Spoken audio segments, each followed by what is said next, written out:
Hello, everybody, and welcome to the I Am 1-2 podcast with your host, Christopher Cohn. With me, as always, in the studio is my good friend, my co-pilot, and my producer, who I could not do any of this without. In the studio, Mr. Dan the Man with us, everybody. Say hello to the peeps, Dan the Man. How's it going, everybody? I noticed on a couple of these I had at the beginning of the podcast, I had my microphone over behind me. And when I introduced myself, I felt it sounds like I was a long ways away. Got it in front He's of me today. He's in the next county. We're doing this Zoom-wise or whatever. If you're just joining us on the podcast, we're glad you're here. This is an all things recovery podcast. And recovery being, I want to reclaim what happened to me, reclaim that original essence, that spirit, that soul, that whatever it is way down deep inside that got buried over by all this other stuff in life. And the 12 steps is one of the best ways, fastest ways, most efficient ways to do that quickly. And it doesn't cost anything and there's no side effects. But we embrace all things recovery that people do, whether it be exercise, whether it be meditation, whatever your preferred medicine is for the sick world we live in. So welcome. We hope we can give you some tools, some inspiration, some things to excite you about your own recovery journey that maybe you might get fired up to do the 12 steps, no matter what your ism is. Isms being whatever is your thing, whatever is your problem. That's preventing you from being happy, joyous, and free in life. So we are glad you are with us. Thank you for joining us. Got a great topic for you today. Hopefully put you in a good mood, especially with what's going on in the world. We need it right now. And but before we get to that, I did want to ask Mike. We've been off for a couple of weeks, but we don't let you guys see that because we try to be on top of. We want to release an episode every week, provided the creek don't rise and all that other stuff. So, but my good friend Dan the Man has been on his annual sabbatical to his cabin to enjoy the hunting season, and we're just now getting some 60-degree days. It's been in the 80s, unfortunately, with climate change. But welcome back, Dan. I just admire so much when you do this for yourself. And again, it's about boundaries, learning that you're worth it, and just doing the things you love. So, how's it been for you out there in the crazy woods? It's just fantastic. It's it's my battery charger, and I changed my voicemail to say if you're getting this. You're receiving this message, I'm on vacation. I'll be back on November the 18th. So I scratched out 2 weeks, and for the most part, this recording is really the only reason I come home. It allows me the opportunity to take a shower and wash some clothes and freshen up a little bit too. So, but it's been fantastic. I hiked up onto the Patoka River is the boundary of like the northern edge of me being able to walk. I'd have to cross the river, and it's too deep to wade across. It's too big of a river for that. But it's about 1.5 miles north of the cabin, and it's hills, and it's just really too far to walk that far and then come back. I don't want to work that hard, so I packed up my backpacking gear this time around and went and stayed a few nights out there, and just super cool. I've threatened to do that before, go camp out in the woods and hunt just straight from wherever I'm camping at, and tried to do it last year. I had a little pinch in my hip that made me decide about 100 yards down the path that this wasn't probably a good idea. You should come back and take care of yourself. But I do love the solitude down there, and and I'm super grateful for that actual opportunity to be able to do this. I don't know too many dudes that can actually do what I'm pulling off right now. None of them that I know that can just leave work unless they arrange vacation time and use all their PTO. But since you work for yourself because of recovery, you can choose when and where you want to bug out, and you can schedule your own priorities. Yep, which is the goal of recovery, folks, is being able to set your own life the way you want it, right? Yeah, not having paid vacation does hurt a little bit, but higher power sets it up that where I can do it, and I'm okay. So one of the things Dan sent me was some photos, and I love when his kid comes out. That's another thing I look for my sponsees. We're going to have an episode on the inner child coming up in a few weeks, so stay tuned for that. Went to a great training, learned a lot of new stuff I can bring in here. But he sent me these pictures of him. He found this old ruins of this foundation of a house, I guess, and it's like a bunker that he sort of set camp up in there. You want to say a little bit about that, Dan? Yeah, that is. I ran across that last year, and I would love to know more. I've put the word out to some people up there local, but it's actually a really big building and it's 150, 175 years old, easy. It would have been probably the late 1800s sometime in the second half of 1800s that this place was built, and just the craftsmanship of it, the sheer size of the rocks themselves and how they did it. And it's up on this ridge, and all the wood's gone. And it's probably someplace in the neighborhood of around 18 foot by 18 foot. Now, there's a lot of house foundations down there. It all got evacuated back around the Depression. But there's little one-room log cabins were out in the woods, and the only thing you can find of them now is the rocks that were their foundation, and that's basically what this old foundation is. I got to think, so people didn't dig basements back then. That was way too much trouble. I kind of think this was a tavern or something like that. Would have been. It's bigger than a typical home. If it was a home, somebody rich lived there. But it is a really cool little spot, and way out, and you are in the boonies when you're camping in that thing. Wow. And just being in touch with the spirit energy and wondering who did live there and what history took place there. Yeah, looking around in the leaves and between the rocks, see if there's any gold coins in there or something. Dan finds a very rare coin and is set for life. So again, it's about letting your little kid out, and you were parked out there for 2 nights? 2 nights. 2 nights. 2 nights. Ran out of water. That was my you? limiting factor. And, as warm as what it was, and drinking a lot of water and eating them dehydrated meals takes a little bit of water. And I just wasn't up to going down there and getting in that muddy Patoka River and filtering water from down there. So it was time to come back anyway. There you go. You're not in an episode of Naked and Afraid, so why go to those lengths? You can go back to the cabin and get processed water. I could have went back to the cabin and brought it back, but I decided to go back. I like hanging out at the cabin too. Cool. Well, he's bugging right out after our podcast back to the woods, and I love getting to live it through him and thinking about him out there. Especially yesterday, as I was coming out of the hospital, these dudes were power washing the roof. I don't know. I guess they do that once a year. And there's chlorine smell. And then we had the ambulances and fire trucks pulled up to the main entrance, which is a common occurrence. And then I heard other sirens in the background because we're in Hospital Row where I work. And then there was other machine noise and trucks. And I was just thinking, just get me to my car. I need some peace and quiet. And then I thought about Dan, just sitting out in the peace of the woods. It is quiet out there. Nirvana.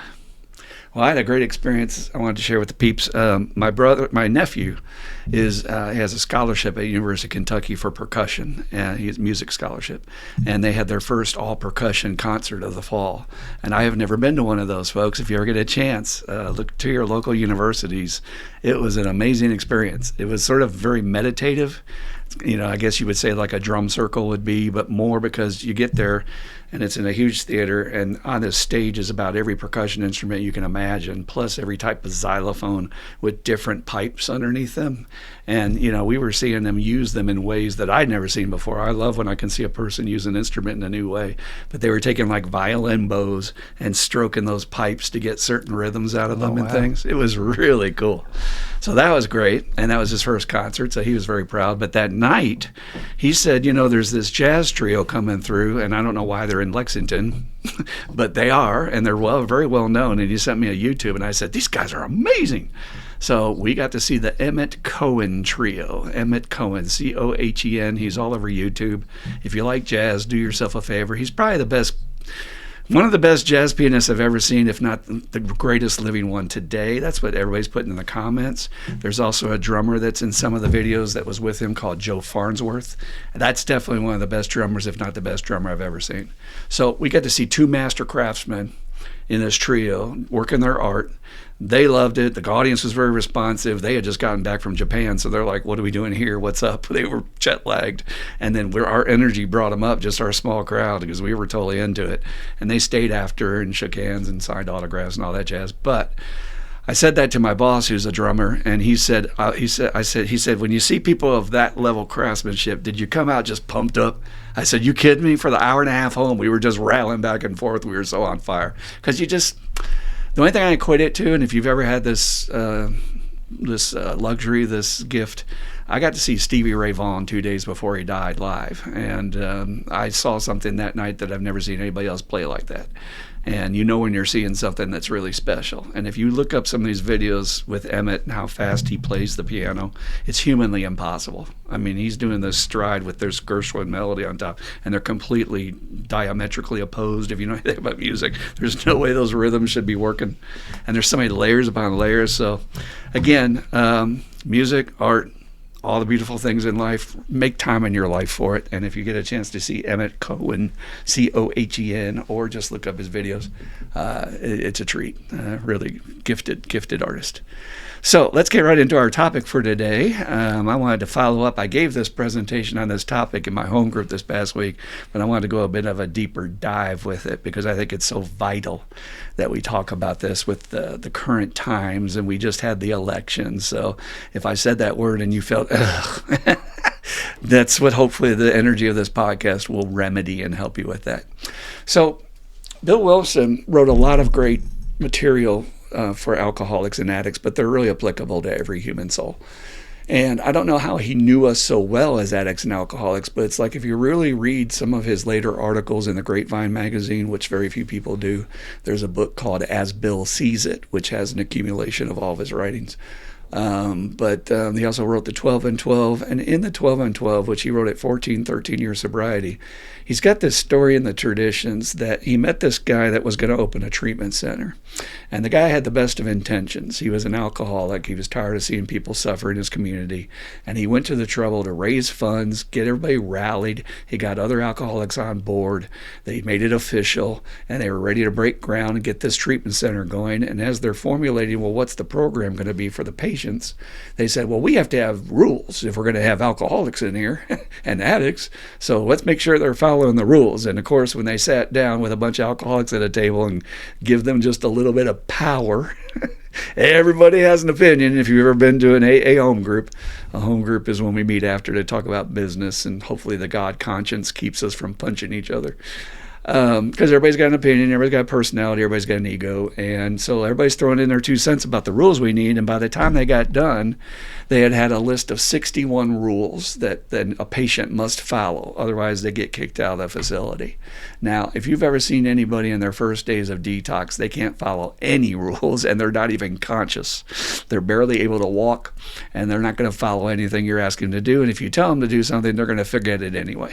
So you can say that lunch is at noon, and then come noon, they're sitting there not moving. You're like, I told you it was at noon. You'd be like, oh, I don't remember you telling me that. So it was kind of a joke that they wanted to put 61 rules on. So Bill Wilson lost track of this guy, and many years later he happened to catch up with him, and he said, oh yeah, you're that guy. You're going to start that treatment center. Well, how'd that go? And the guy just gave him a big old look and a smile, and he handed him a business card. And on the front part of the card, it said Rule 62. And he flipped it over and says, don't take yourself so damn seriously. That is the theme of today's podcast, how we, as Americans, as human beings, as just people trying to struggle, souls in this human form, we're taking life way too freaking seriously out there, and nobody's having any fun. Nobody is smiling. I consider that the biggest side effect of this spiritual sickness that's afflicting our culture, is that nobody is fucking smiling. Nobody's enjoying the journey. We're all just trying to get our chores done, get to the grocery store, run over the other guy, get home, get everything done, get the kids bathed, get everything, it's just too much. And we're forgetting we're supposed to be enjoying this thing called life, because it's short and it's over before you know it. Or your kids are grown up and they're out of the house before you know it, and you spend too much time being busy. So taking yourself way too seriously. Now, we just had this election recently, and a lot of people are upset. That's going to happen on either side. It's set up to be that way. One party has to win, one party has to lose, and one party's going to be happy, and one party's going to be not happy. But there's a yin and yang to this. If you look at history, one party wins one year, and the other party wins the next year, or maybe the next time, and it just flows like that. So it's guaranteed depression, guaranteed letdown, because eventually every 4 to 8 years you're going to lose or win. And I had a couple of patients that were really caught up in my group with all of that, and they just were sitting there with that heavy energy, right? And I said, that's fine. You're allowed to have your feelings and be where you're at. I'm not trying to change that. But I want to give you some tools to at least counteract or push back against some of that. And one of the tools I suggested is that, we have to worry about relapsing and dying. That is not a joke. That sword of Damocles is over my head every day I wake up, that I'm walking out into a world that is spiritually sick, and they're going to try to feed me dope or alcohol at every turn, or cigarettes, smoke a cigar, do something. And I may fall into that. And so I need to always be careful to have my focus. And the worldly clamors is what Bill called them in the big book. Worldly clamors can easily take my focus off my life. And I can get so caught up and so upset, I may actually relapse and die. I could go out tonight, get drunk, and run into a family, kill somebody, right? And, I've got a sponsee who had a sponsee that they lost because she was so caught up in the politics and the social media about it, and she just would not focus on her work. And she was miserable because of it. Sitting in her home, raging at the nothing, raging at the dog, I guess. The dog was listening to what she had to say, but nobody's listening to us. We don't have any power. We can't change any of it. So what's the point, right? And so I tried to suggest to these people, right now on my computer, I said it's 11/6, blah, blah, blah, 24. And it's 10:16 in the morning. You're never getting this moment of your life back ever again. It's here, it's gone. If you died in the next moment, would you want your last moment on earth to be thinking about these idiots in Washington? People you don't know, people who don't give a F about you, and people who are not paying your rent. They don't even know your name. And you are so caught up in that, you missed your last moment of life. It's over. Boom. Or if you work these tools, disciplines like meditation, disciplines like balance and perspective and gratitude, airing it out with your sponsor, venting the feelings out, getting it out, just like a virus, I need to get it out, get rid of it. I might actually enjoy my last moment of life. And then whatever is waiting for me on the other side says, hey, how was the ride? I'm like, pretty good. I was in a good mood when I died. Or I was having sex when I died, even better. It's your choice. And I think we lose sight of that we actually have agency, we have choice, we have control over what kind of mood is going to dominate our freaking day. Now, the world is going to conspire that everything is important. I've gotten to the point where I laugh when I hear these buzzwords. Breaking news, unprecedented. Look for that one. That's the one they love to use the most. This is an unprecedented election. This is an unprecedented success, victory, landslide, whatever, unprecedented. Then they're using those terms to get you to pay attention. That's what they're doing. They're trying to reach in your little brain and say, hey, let me steal your focus right over here. Look at me. So I've gotten to the point where I just watch them using those little tools and I just laugh at them. And that's the tool I wanted to give you today.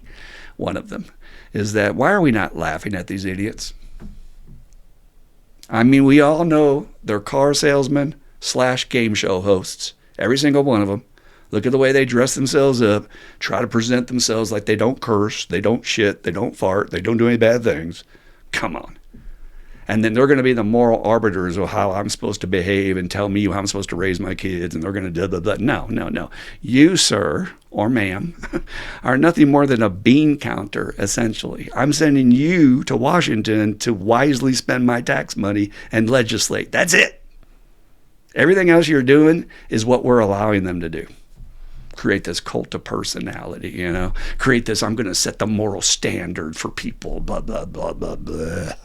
And then we find out they're having an affair on their wife or some other garbage is going on. So I'm saying it that way to hopefully get you a little bit engaged here to say, yeah, why am I wasting time and energy and focus on these idiots? And I have a theory. I said it in group the other night. If people went to these gatherings, I forget what they call them, when they get together and they get the speech. And people just started laughing at them during the speech. Can you imagine? Imagine how the people who have been in the news the most lately would take that reaction if the entire audience just started going,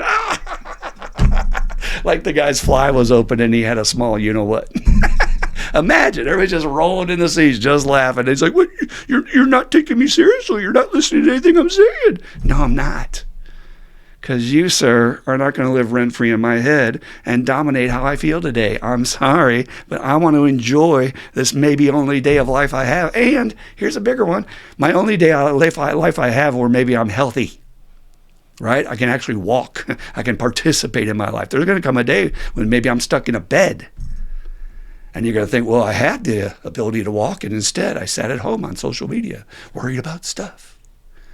Now, here's the argument everybody goes to. I know, I've heard it before. Well, you just don't care. You're burying your head in the sand. You're not paying attention. My friend Dan will tell you later, I can go toe-to-toe with anybody on what's happening with the issues. I'm plugged in. I know what's up. But I do it in an informative way. I get just enough to say, okay, what's up? What's up? What's up? Okay, I'm out. And I don't dwell. I don't sit on it. Then you know what I actually do? I do a palate cleanser after paying attention to the world's daily events. And my palate cleanser is to go to a video game site and see what video game is coming out next. Your palate cleanser might be to go to Rotten Tomatoes and see what movie you want to see. But something to take your mind off the garbage, which is what it is. Today's garbage is not going to be remembered. You know, the old thing I've said in here many times, my spiritual teacher said, think about December 7th, 1996. What were you so worried about that day? What was dominating your thoughts about the debt ceiling or about this or that legislation? Well, where is that now? How important is that? Not at all. You see that perspective? So again, the theme, don't take yourself or the world too damn seriously. Now, we as alcoholics are very vulnerable to this. We take everything seriously because it's happening to me. I know you might have this issue. That's not as important. But me, it's happening to me. I can't pay my bills. Or I have this health problem. It's damn serious. And we can get in these moods where it's impossible to budge. You can literally, I could take one of my patients who gets in a cranky baby mood, and that's what we would call it down at the treatment center I was first trained at. Say, oh, he's in a cranky baby mood. Don't even bother. And so you can stick a dynamite under that son of a bitch, and he's not going to budge out of his freaking mood. He's taking it way too seriously, right? Offer him every tool possible to get free, and he wants to sit in his shit. And I have always admired therapists, and I try to model on them who will say to a patient after a point where they're totally resistant to any feedback or anything somebody's offering them, they'll say, well, we're just going to let you sit in your shit for an hour, and we're going to talk to Mary over here. Mary, how are you doing today? And I'm telling you, when you do that to an alcoholic or an addict, they'll just sit there and stew and give you death eyes. Everything in early recovery is serious. So if you're in your first 90 days or a year, please go to a comedy show. Please go to a movie. Look up some comedy on YouTube. Do something to make yourself laugh. Here's the good news. The people that were in my group the other day with the election garbage, by the time group was over, and it took the whole group, one person couldn't probably do this unless it's your sponsor and you love the shit out of them, but the whole group bumped them out of that mood so that by the end they were actually smiling. And it was because they were listening that other people were struggling with real stuff, and it inspired them and got their head off themselves. That's our number one tool in recovery. I got to get out of this head and think about what's going on with you. So if you are caught up and you're thinking about the negative stuff too much, call your friend and say, how are you doing? I'm just calling to say how your day is going. Not calling to say how I'm doing. I'm just calling to say how your day is going. And it can really bump you out of your funk. There's an old quote that I've always been very fond of, and I don't even know where I picked it up. I think it was at college when I was studying acting. It's from the writer-playwright Voltaire. And he said, God is a comedian playing to an audience that is afraid to laugh. Now think about that. What if we're supposed to laugh about everything? You know, we have this great bountiful earth. It's only mismanaged by man, and that's why people are starving. There's plenty for everybody if they would just greed what didn't exist. And we have all these beautiful gifts in our personal life, and then we're going to be miserable. It's really a toxic syndrome nowadays. All right, I'm going to go there. My friends, the baby boomers, and I am one, have more wealth, more gifts, more opportunity, more things, more freedom, early retirement, more good stuff in their life than ever before. Extra cars, extra homes, all this great shit, and all they do is complain. Did you ever notice that? Like, I mean, complain like on the internet, you know, blogging on this and commenting on that, and it's all like, blah. And it's like, you have so much more bounty than any generation that has ever lived on this earth. How could you possibly be unhappy? But that's worldly clamors. They infect you. They get in your head like a rat and start chewing at your brain. The other thing I want to talk about is that the goal of the 12 steps, according to Bill Wilson, is that we're supposed to come out the other side feeling happy, joyous, and free. And I would encourage anybody out there, when you're looking for a home group, look for that. Look for happy, joyous, and free. It doesn't mean that some people don't have problems some nights and coming in a down mood. But the general feeling of the meeting is that people are happy to be sober. They're happy to be there. They're not there because they have to get their court papers signed. And they're enjoying the ride. And they will teach you how to enjoy the ride. Again, what if that's the whole goal of life and we're missing it? I want you to really ponder on that. We think the goal is, well, I got to make a lot of money and be secure and be aware of what's going on and pay attention to my 401k. And, well, okay, that might be part of the world man has set up, but what if that has nothing to do with the goal of life? What if the goal of life is to enjoy the damn gift? And, I know my dog or cat does. I watch them. You have animals in your life? Watch your animals. They're having a hell of a good time. Just sleeping, chilling out, enjoying. Not worried about a damn thing. And they seem to be getting along just fine. Remember that old quote from Jesus? Think about the sparrows. They're provided for. They're fine. Why would you be different? You're part of that. But it's that ego. It's that fear. It's that little part of us, right? Something's going to be taken away from me. I'm not going to get what I want. Or the third one is I'm going to get what's coming to me. So again, I want you to think about that today. Because one of my biggest regrets, I don't have regrets personally. I really don't. Even the downtime served me in terms of teaching me to be a better person, and I wouldn't be the person I am today without them. However, if there was one thing I would look at, it would be my 18 to 24-year-old self. Between the years I was using and between the years of early recovery, when I was walking around carrying the world's troubles on my shoulders. I'm literally walking the streets of New York like I've got a cross, a wooden cross, like I'm carrying through Jerusalem and thinking about all the shit going on in the world and how the world sucks. And, and it's feeding my using. It was great. It was a great tool to feed my using, because if everything sucks, why not just use? We're all going to die anyway. But I didn't have enough fun. And I wish I had been more lighthearted. I wish I could have been more, screw that. You're only going to be 18 once. You're in New York City. Go have fun. And I don't know. I like being the dark guy. It was a weird kind of deal. And I think some of us can get addicted to that. That's my identity. I'm the dark guy. I presented that to one of my spiritual teachers one time, and she looked at me, it's so funny, just like the Oracle from the Matrix. She goes, you're not a dark person. You have dark energy from what happened to you. And then she's talking about, she already knew, she'd never seen him. I've got pictures of me of a 4 or 5-year-old, and I'm smiling like a son of a bitch. I'm actually a good nabby guy. So one thing, I saw Dan grab his big book, so it made me think I wanted to throw this out there too. There is a line, maybe he's looking this up, this would be some cool synergy. There is a line in the big book in the employer section where Bill actually says, you may have to encourage your man to play every once in a while.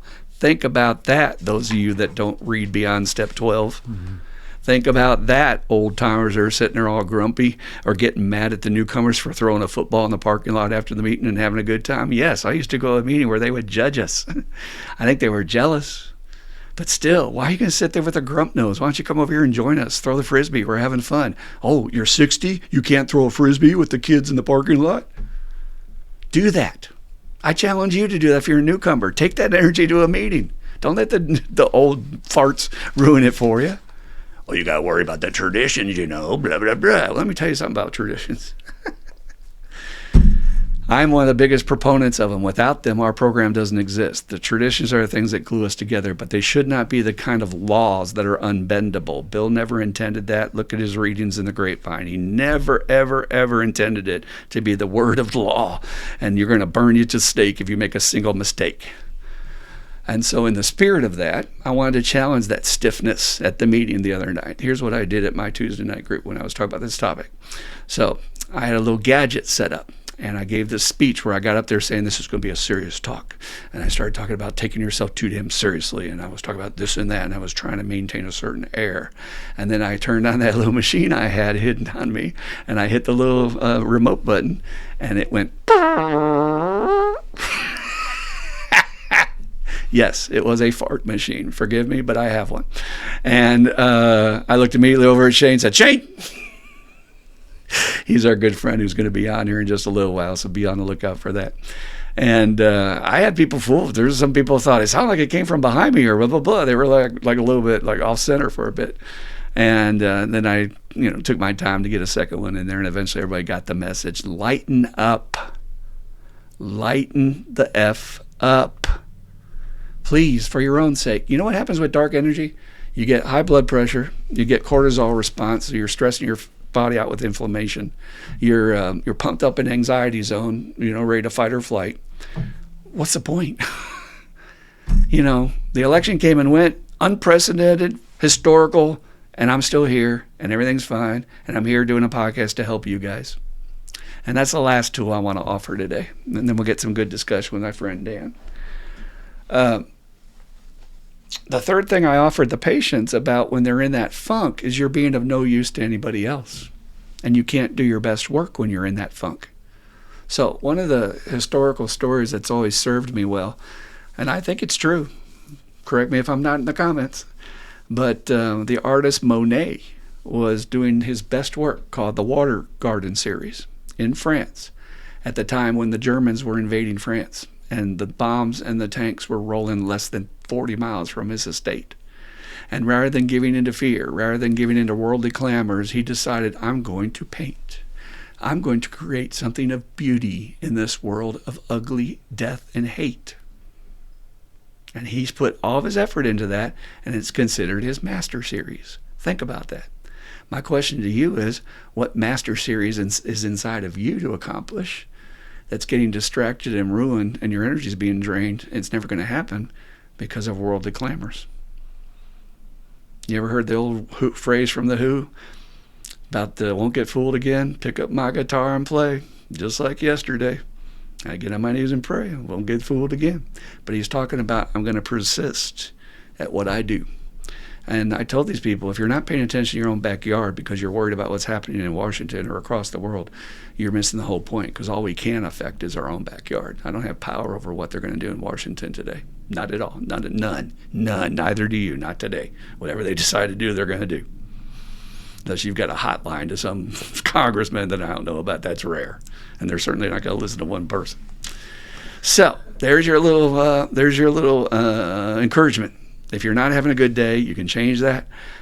Try to turn off the news, turn off all the input, put on some nice music, maybe dance. When was the last time you danced? Maybe try to laugh, grab your kids, have a tickle fight, just wrestle with them on the ground, go play in the sandbox with them, and just have a good belly laugh. That was the best part of the Tuesday night meeting when I got everybody on board with what I was doing there. It was some good, there was some uproarious laughter, and I loved hearing that. It was like a total shift in the energy, and I did look around. There were a few grump noses, and I don't know, just immune to laughter or just not feeling it. That's okay, but I just felt sorry for them. I'm like, lighten up, you know. So last word, laugh at these people that are giving you so much hell in your head, and imagine them next time they're on the podium telling you they're going to take over the world and I'm going to do this. Just imagine them going, they must take Beanex or something like that before they go on stage to be prepared to not fart in the middle of a speech. We're all human, and we're taking this whole damn thing way too seriously. So I hope that helped. Dan, I know I got a chance to sponsor you, and when I'm sponsoring guys, I love to teach them to have fun. What are you going to do for fun? You know, I'm 62 years old. I play video games, you know, and it doesn't matter what it is. You had a client one time that built Legos, which I'm kind of envious of. It's not my jam, but they just came out with a great set for the X-Men today that's $330. And I said, that's cool. Mm-hmm. So what do you think about this not take yourself too seriously stuff? Well, Bill, that line in the big book, it says making a heavy going of life. Bill just has, like you had said earlier, so he just laid some lines out in there, quite a few of them, that are succinct and clear. Deliberate manufacture of misery. Yep. That's a powerful phrase. Yep. Deliberate. I'm deliberately making myself sick. Yep. There's a few of those in there, and that's what I did. I let everything be heavy. I tried, I don't know. I think I have that tendency to begin with, but alcohol and the dope don't help anything in that regard either. Because I would be the guy that would be up on the internet in the middle of the night drunk, arguing with somebody through keystrokes, and then be late to work tomorrow because I was up doing that. And I really did let it get a hold of me, particularly in the political realm. But I had to reading that book and looking at some of the stuff, and then obviously when you follow these dictates that we have, these guidelines, and work the steps, there's this transformation that comes on you. The steps did that for me, where I didn't have to be all wound up and carrying around everything. Like you said, more times than not, when something happens in my life, most of the people that are standing in my perimeter that don't really know, like us, They think the dentist doesn't care. You know, I got a text not long ago said, "You don't give a shit about either one of us." That is absolutely not the truth. I like this thing. I got it from somebody. I don't remember. It was on Joe Rogan or something that said, I get to, every morning when I wake up, I get like 100 gigabytes of energy, life energy to use today. And you know, I have agency over that now. I didn't at one point. I would burn it. And that's the thing. Like I like to say, the negative energy stuff, it doesn't get as much fuel mileage.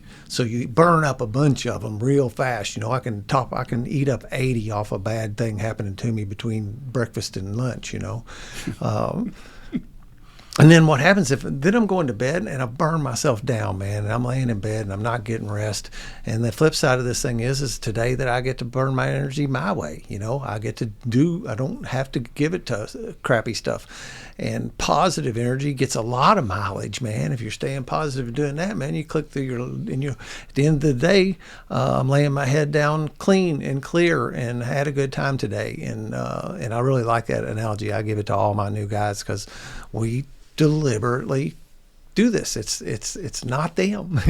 It's me. I like the other thing. It says in the big book that the best news in this book, according to Scott Lee, is that I am the problem. My problems are of my own making, and therefore I have an ability to do something with them. Because I like that word, agency. The other thing, I thought about the phrase, I don't know if anybody's coined it, but the phrase is, don't mistake my peace of mind for apathy. Yeah. You know? Yep, I do like that. And then the other thing is, what I've found when I don't give energy to the negative, and I'm not the first scared rabbit to jump, right? I'm going to sit back and assess, and I'm going to breathe first and see what's up. What's the old phrase? You want somebody around you who can keep their head when everyone else is losing theirs. Yeah. And I've been praised for that work.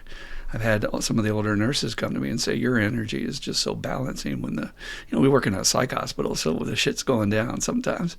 And not reacting and jumping, but pausing is so powerful, right? Yep, and pause button. I look at it like I get a big Staples, that big red button, and it's within reach at any time, man. Boom. You know what's cool about that? After you pause and everybody's looking at you like that was good, you can hit it, go, that was easy. So what about this idea of teaching your own sponsees to play a little bit and relax and, not be recovery 24/7? You got to have that. This is the hardest point of recovery really for everybody. Everybody is that big B word, balance. Balance, balance, balance. So how do you teach them to sort of relax and just watch a football game and not think about their 4-step whatever? Well, I'm a pretty lighthearted guy when I'm talking anyway, so I'm joking around and keeping things light, helping to cultivate that a little bit instead of just totally, even when it's bad, even when it is bad news, laugh at it. What the hell? It doesn't make it, doesn't help it to not. And teaching them, to find that, what are the things you like to do? What's your little kid like to do? One guy likes to wrench on motorcycles. Another guy likes to play the piano. Another guy, we had that episode on passions and stuff at some level, making sure that you're taking care of you and having some fun doing it. Comedy stuff, I've used that tool so many times. Somebody's in a foul mood, something's happened. So man, get on YouTube and look up your favorite comic and listen to 10 minutes of it. It'll change the channel in your head real quick. To be the old medicine laughter. The new guys are going to be down a bit, and it's going to be tough. So I'll kind of go the extra mile on to try to lighten stuff up some and talk about some stuff that is fun too, rather than just be sitting, because it seems like everybody's got their gauntlet to run in early recovery, and it's hard to be in a good mood. That's about our home group, man. You go in there and look around, man, and everybody's got big old grins on their faces, and they're hugging one another and doing stuff to raise each other up and laughing. That's what, when we get together in our other groups, we probably laugh more than we talk. When we go to Colorado or we're in the car on our drive or whatever, retreats, going out to eat, whatever, keep laughter in your life. That's what, if my next moment is my last one, I'd like to have a smile on my face. Yeah, absolutely. This is a hard concept for the newcomer to grasp, because when you're in the thick of your first year, it's hard. You're trudging, you're trying to get your work done, you're trying to stay sober, and you're dealing with all kinds of madness. As the one speaker taught me, it's like life is firing point blank range in your face in early recovery. But I warn people in a good way in my group that when you look back at your first year, you're actually going to be very fond memories that this was some of the most exciting time of your life, that you were growing, you were learning new things, you were meeting new people, trying new activities, sober. And like, for instance, you pinged me on a memory that's one of my fondest memories of my first year, and it was a simple thing. We used to take a blanket and some guitars out by Lake Harriet in Minneapolis, and the girls would join us, of course, so we would play songs and try to woo them a little bit. And God, we had a blast. We would just laugh, and we would just sing crazy songs and sing funny voices and get them involved, and just be yourself, be a little kid. And it's one of the funnest times in my early recovery, and I've had a bunch of them. But again, during the time you could ask me, I would say, it's hard, but well, I guess it's hard depending on how much fun you allow yourself to have. Yeah. It brought up a correlation for me, though, as a sponsor, when it's the beginning of when we start telling them to treat themselves after they've done their work, It's funny how many of these little tools we're implementing along the way by accident in the steps, in a sense. And I think that treating yourself after you've done that hard 4-step work is some of the beginning of teaching somebody how to lighten up. Mm-hmm. So if you are a newcomer and your sponsor is not talking about how to have fun and have balance and laugh a little bit, maybe you need to take this tool to him and have him watch this podcast. I tell you, old timers do get that disease. I'm serious. I'm an old timer, and they stop having fun, and then they sometimes relapse. You can see it creeping on them too. They're just taking the meetings and what's going on with the newcomers and stuff way too seriously. Way too seriously. Relax, buddy. You were a newcomer once too. I got paid a compliment sideways. It wasn't at me, but it was at our group, I guess, and me, about someone who was referring to one of our members who was off the rails when they came in, and several of our group members didn't like them. Remember that? And that same person helped to open up the doorway for somebody else to come in who is a little different and a little bit of an oddball, and that person just celebrated their 1-year recovery over something that should be unrecoverable. Okay, it wasn't alcohol and drugs. It should be a condition, as far as I'm a therapist, that people deal with the rest of their life, and it's very entrenched. It's hard to stop doing this behavior. And this person celebrated 1 year because they were accepted into the group and loved. And that's the message we passed on to that person by our love and tolerance, and some of our group members left as part of that. And it's just like, wow, dude. Let's not lose track of the one main thing recovery is about: love and tolerance. That's it. Period. End of story. Anything else you're telling me, I'm going to just sit there and yawn. I really don't care. Even the traditions. Love and tolerance has got to come first.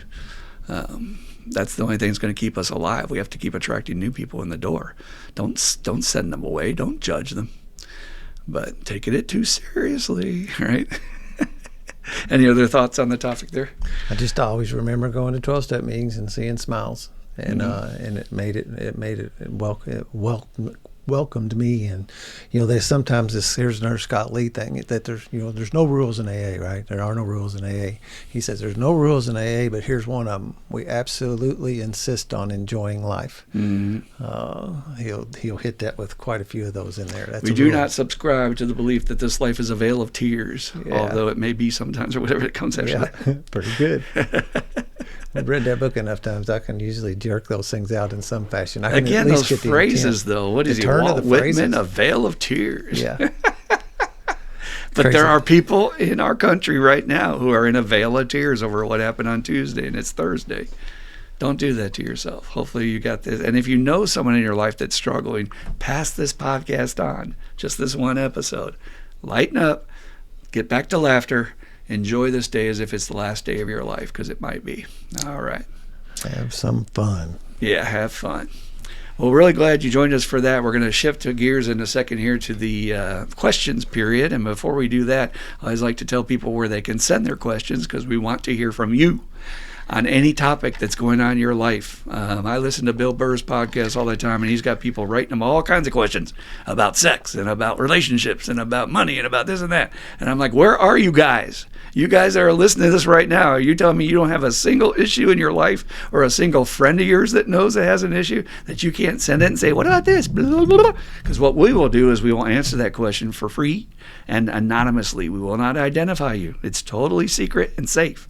So send your questions to the Iam12recovery at gmail.com. Again, that's Iam12, those 4 digits, and the word recovery at gmail.com. And we want to hear from you and answer your questions. So please get on board. Maybe you'll help a friend, saying, asking for a friend. You can even say at the beginning of the email, and we'll believe you. But maybe it's for you. All right, let's do that. All right, we've got 2 great questions for you today. Let's jump right into it. First question is, hey guys, thanks for the podcast. Cool. It is very inspirational. Thank you very much. A question I have that's been bothering me is, how do you approach someone in recovery that you have a very strong intuition that they are drinking without accusing them, especially if it might be a mentor to you? Thanks for any insights y'all might have about this situation. Wow, that's a tough one. This can happen a lot, actually, where you'll be at a meeting and you'll catch a whiff of alcohol, or you might catch a whiff of some reefer. And you're like, okay, who's got it? Who's up? You start looking at people's eyes or their faces. And if they're not, there's 2 things, if they're not really under the influence, they can maybe pass it. Or if they've got a high tolerance. It's really hard to discern sometimes with alcoholics if they have a high tolerance. I've got a pretty good eye for it for being in the profession. But once you notice that someone might be intoxicated or you smell it, the question is, well, what do I do now? I do believe that we work an honesty program and that it's somewhat of a, I think it would be how do I want to say this? It is a lacking of our duties as a fellow member in recovery that cares about each other to not say something when I care about you and I don't want you to die, okay? Because if somebody is in trouble and nobody says anything, they're going to die. And then you'll be left with that guilt at the funeral saying, I wish I had said something. I've actually been to a lot of funerals, unfortunately, in my time, where people have been at the casket saying, I knew something was wrong and I didn't call or I didn't say anything, and they're now haunted by that. So first off, if you have that in your life, I would recommend highly speaking up. Go to your principles. I use this line all the time in my life, that in how it works, it says the principles are our guides to progress. So which means that anytime I'm in a dilemma in life, I have to say, what's the principle that's at stake here? And first principle is honesty. So I want to approach this person in a safe situation for them. I repeat, for them, not in the middle of a crowd, not from anybody else. Don't embarrass them. And I would prefer it not to be over the phone. I want to do an eye to eyeball, so I can get an assessment on how they react, because sometimes their reaction can tell you whether or not they're telling the truth. And then I'm like, look, man, I care about you. I love you. And I just wanted to make sure I'm not going off half-cocked here, but I smelled alcohol the other day coming off you. And I just want to know if you're okay. And if you're not okay, I was quick to file this in, because as soon as you come in alcoholics, say something, they're going to deny or shut you down. And so before they can do that, I'm going to say, and if you're not okay, I love you, man, and I hope you feel safe. You can talk to me, and I'm not going to judge you. I'm not going to say, I'm not going to out you, not going to tell anybody else, but you can talk to me if you're having any struggles, man. And that little bit, maybe they won't get honest at that moment or that night, but maybe later they'll call you and say, yeah, I lied to you, I bullshitted you, and they'll be able to tell you. It's really uncomfortable, though. It's somebody you look up to, and like this person says in the letter, it's a mentor. And so I'm assuming like a sponsor or something like that. And that's really difficult, because here's these people, we're not supposed to put them on pedestals, but we kind of do, because they're like, this guy got me sober and he knows his shit. But at the end of the day, he's an alcoholic, and so is Bill Wilson, and all of us. We're vulnerable to that. Still, you're doing the right thing by approaching them and saying, I'm worried, I'm here for you. Talk to me, man. Just talk to me. If you get nowhere and you still have suspicions, I would just keep my radar up and then look for another opportunity where, hey, man, I saw you kind of limping or walking sideways coming in the meeting, or again, if you smell it again. And maybe it turns out to be their mouthwash, or maybe it turns out to be something stupid, but If you don't get the answer that settles right with your gut, I would still somewhat pursue it without being aggressive, just sort of like just aware and watching and seeing for an in where I can bring it up again, because there's too much at stake. Silence kills people with addiction. I repeat, silence kills people with addiction. I've said this before, but the greatest anti-drug commercial I've ever seen is this kid on a street corner, and people are walking by, and he's screaming with every fiber of his being, just screaming, and there's no sound. It's silent. The commercial is silent, and people are just walking by. That happens. People are afraid to speak. They're afraid of people's bullshit. Alcoholics can be ugly and mean when they're accused. But if nobody says anything, a life is at stake. So definitely do what you feel is right, but follow the guidelines and that honesty. Dan, have you ever seen that happen, or you knew somebody who had to deal with anything like that, or have you ever had? I haven't. That's when end of the question, when it said, especially when it's a mentor, like completely changed my feelings about it, like my interpretation of the question, because I haven't had a chance for somebody that would have been in a standing like that.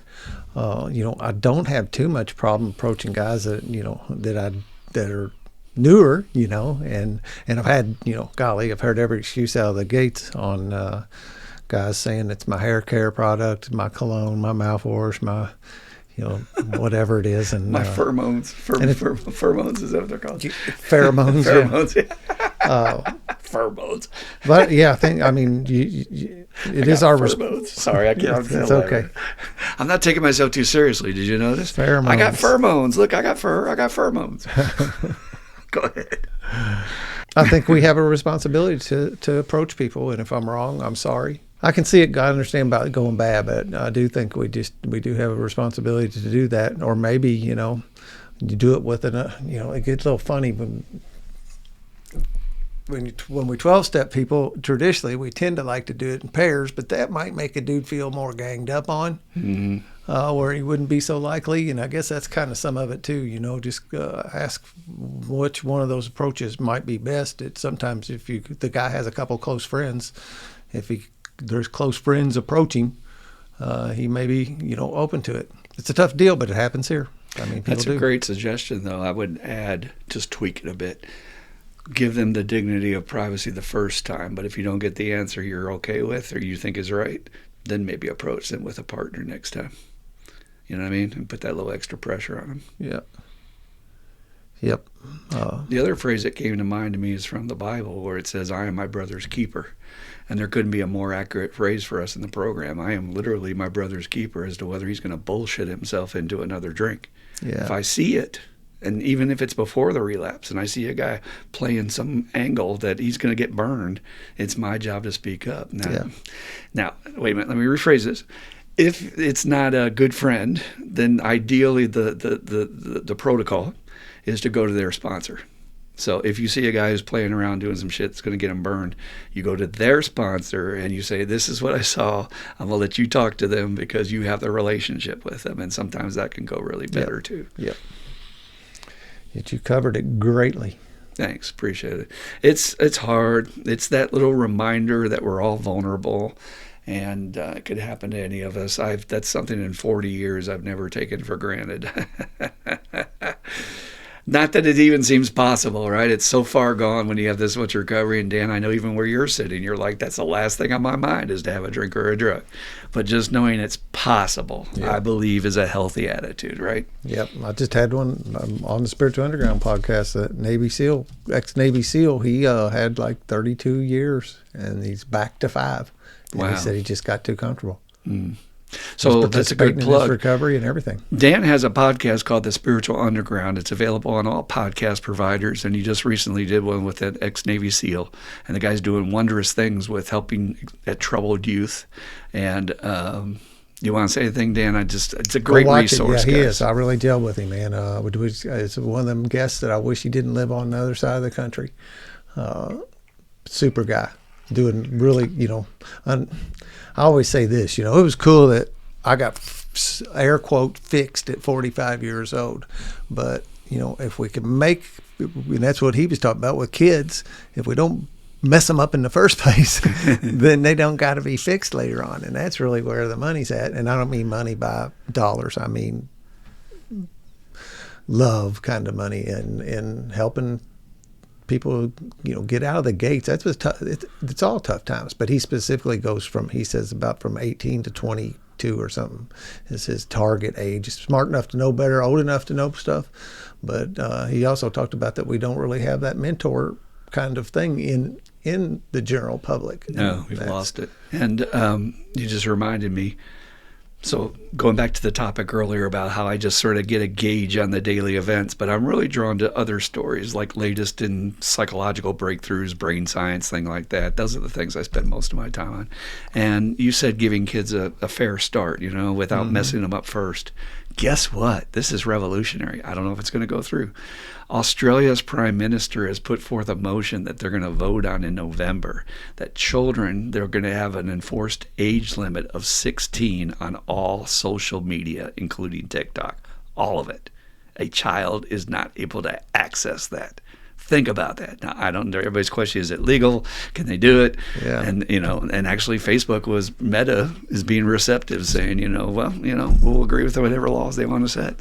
But they're not policing it is the problem. So that's why the government's taking action. And maybe it'll start a movement. Because, we talked about giving your attention to things. Our poor kids try and drag your 13, 14, 15, or 5-year-old's attention off a screen when they're scrolling through TikTok. And it's an impossible task. So... But again, I'm really glad you wrote this in. This is what we're looking for is anything in your life that you have questions about, you're not sure the right course. That's what we're here for. Not to say that we have the right answer, but we have experience. So please send them to us. Again, that's iam12wordrecovery@gmail.com. All right, second question for today. Let's get into it. I thought this one was really intriguing. It made me think a little bit. And I'm going to take a little bit of a different angle on it. But it's something I've heard a lot, actually, people say. And that is, what if recovery isn't for me? What if recovery isn't for me? Now, what's interesting about this question is they didn't say sobriety. And they didn't say going to AA meetings. They said recovery, and that's what caught my attention. Because my first question to someone like that is, well, what version of recovery are you talking about? Because I have been old enough in this program and been to different meetings in different states that there's all varieties of recovery out there. There's some really crappy recovery, and there's stellar, top-notch Navy SEAL type recovery that I just get inspired by, and I want to be at that level of, advanced soul development. But what I'm hearing mostly in this question is you have not found a good meeting. You are going to crappy meetings, ma'am or sirs. You have not found a great sponsor who inspires you. You have not gotten the bug of what this is all about. So I'm really glad you're here, and I'm really glad you're asking this question, and I hope to God you're listening to get this. I love nothing more than when my patients come in a group to say, look, let's get off on the right foot. I'm not here going to teach you about sobriety. I'm going to teach you about recovery, and I'm going to teach you day one what the difference is.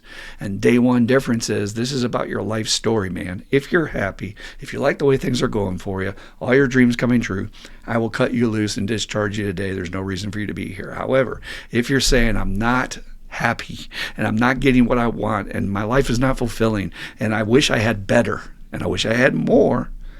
Recovery is that journey to go back and unwind. Okay, well, how did I get to this place where I'm not happy and my life is not stellar? Okay? Because ain't nobody laying in their bed at 7 or 8 years old saying, gee, I hope to have a crappy life someday. That'd be just great when I'm an adult, just to have a crappy ass life. Crappy relationship, crappy job I hate, just a crappy life. Nobody. Yet, if you will do this work in the 12 steps, inventory, talking to others, your men's work, you will unwind that mess and see the pivotal choices and motives and actions you took, which drove you to this place that is not serving you. So recovery is, let me find what's better.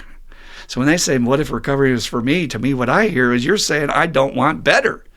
Who in their life doesn't want better? Who doesn't want more in terms of more love, not product, not material, but more love, more family, more community, more warmth, more hugs? That's recovery, man. And I'm sorry if you've been to meetings that have not been showing you that. There's a lot of them. I know. They're dry as the gulch, baby. You ain't getting a drink of water in those sons of bitches. And I don't go anymore. I will walk out of a meeting. Well, that's not what I do. None of my sponsees is going to call me and tell me they went to a crappy meeting without me saying immediately, what did you add? What did you do about that crappy meeting? Did you just sit there for an hour and take it, or did you speak up and change it? Because yes, there are other people in there recognizing that this is a crappy meeting, and they see the nosedive. We're going down. We're going down. We're going down.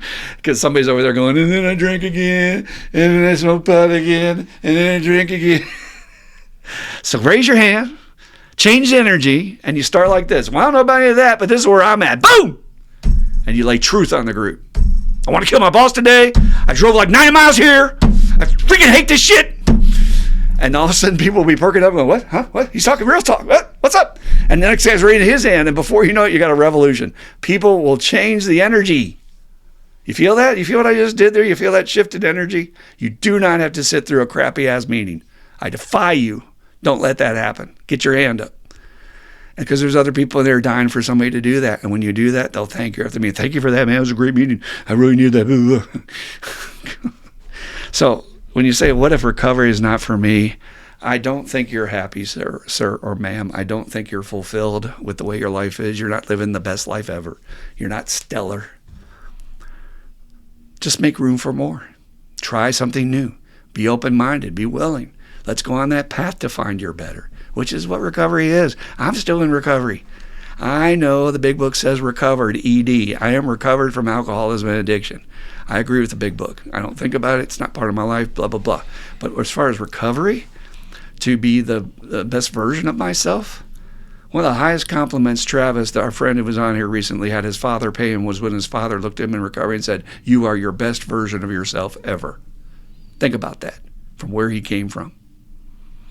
So please don't leave without finding the folks. I've got a good friend of mine she's in Michigan right now. And nothing against the people in Michigan. If you're listening, we love you. And I'm sure it's great sobriety. Just the meetings she's been going to in the particular town she's in, they've been kind of dry, she said. And I said, I hope you're changing that. She said, I found a good group and we're changing it. I'm going to change it with the newcomers. And that's what you do, is you build your tribe to change it. So please don't leave the room, this person who's writing this, without learning what recovery is. A lot of people in AA and NA don't know what it is. A lot of old timers don't even know what it is. They haven't done their child healing work. They're afraid to. So just the word gets me excited. How about you, Dan? What does recovery mean to Dan? And how do you interpret this question? Yeah, once again, I mean, I sometimes sit here on these questions and feel like I have nothing to add. It did make me think of a thing of that guy that wrote that book about implanting meditation into your life, and he said 10% better. I can't remember. You probably know who he is. I think he was on, and I think he's some kind of TV show guy. Mm-hmm. And that's like, 10%. He said, I knew I couldn't tell people that it'd be better than that, because it is. Meditation will do that. And so he said, but if I told you it was going to do 80% on you, you'd call BS on me. So he said, I set it down low where it's achievable kind of thing. And I mean, it's a couple things come to mind. This stuff that when you're not happy is with suicide epidemic and stuff that's going on. People are not happy and they just don't want to live that way anymore. And they're, like you said, they're dying. And I don't think any one of those people want to die. Mm-mm. What they will want is for things to be better. And I say, I got it from Scott Lee, that this is 100%. This is not chances you are going to get this. Some get it and some don't. Some do it and some don't. And if you do it, you will get benefit, guaranteed. And so, it's just that's really like a, what if oxygen just isn't for me, Christopher? Well, you must be getting some pretty crappy oxygen, Dan. Yeah. I mean, it's almost like that kind of question. Would I like to be better? Go ask anybody. I don't even think people who are doing really good, if you ask them if they would like to do better, they're going to say yes. Mm-hmm. Like you said, we are a more and more in our hearts, since we have this state of overindulgence we found ourselves in. But I don't think that. I think what that person asking that question needs is a little time with somebody like you or me who could actually sit down and talk to them and answer that question for them. Well, maybe even just introduce recovery to them, because I'm telling you, there's a lot of non-recovery out there. The old joke We're so fortunate. Yeah, I heard an old timer say one time, came out of the meeting, his buddy's like, well, how was the meeting? He goes, that was some good BB. And he goes, BB, what's that? He says, well, I don't know what BB is, but it certainly wasn't AA. Yeah. So again, just that laughter I just did right there, if you're not getting that, and that's the sound effect of recovery. But here's something I'm very fierce on, and I will teach my patients on this to get them off on the right foot. Traditions, it's not in the traditions. Bill Wilson never wrote anything like this, but traditionally, these old-timers will stomp on your dreams by saying, well, AA doesn't promise we give you anything back but your recovery, your sobriety. We don't guarantee a better job. We don't guarantee you'll get your wife back, blah, blah, blah. And I tell my patients, now hold on. I defy you. I'm ordering you. I'm challenging you. Go up to that old-timer after the meeting, and you ask him the following questions. Hey, I heard what you said. You've been sober a while. Did you get your wife back? Well, sure. Did you get your family back? Oh, yeah, absolutely. Did you get a better car? Oh, yeah, I got a nice ride. Look what I'm driving now. You got a better job? Oh, job? Yeah, I didn't have any job before. I got the best job. I'm paying lots of money now. Uh-huh. You got better health? Way better health, really? Uh-huh. Uh-huh. Better sex? Yeah, man, actually, sex is way better sober. Really? And you just told me not to expect that out of my recovery! I am fierce on that shit. I understand some old timers might be faulting on, well, I don't want to set their expectations up. Let them down. We can't guarantee everything's going to be fixed overnight. We can't guarantee it may happen right away. I can guarantee from where I sit, if you keep working these principles, every single area in your life will improve. I mean, every single one. Where else are you going to get that? That's 100% guarantee. And the real trick, and this is where I think people don't get it, maybe some of these old timers are a little bit crabby over this, they're not doing the 12-step. You get the full rewards of this deal from giving back, from doing service work. And if you're not doing any of that, then yes, you'll get crap-ass half recovery. But if you turn around and give the whole mother load away, as the big book says, your bounty is great, and everything in your life tends to go damn smooth. So, that's just, if that's true that old guy is having all that good shit in his life, why is he not sitting in the meeting telling the newcomer, hey man, I'm having better sex? Does that sound good? Why are they not telling them that message? Man, discouraging. Very. Like the newcomer's looking for hope, and they're just going to piss on them when they walk in the door. So, any other thoughts on that? Nope. All right, so give it another try. Go around. Get out of the routine, man. People in early recovery get stuck going to the clubs. We have the token clubs here. They got Alano clubs out west. And that's where the newcomers are going. So there might not be the juiciest places. Go to a meeting completely on the other side of town. It's completely random. Go to some downtown ghetto and nasty-ass. We have a place called the Healing Place where it's a recovery center for homeless people.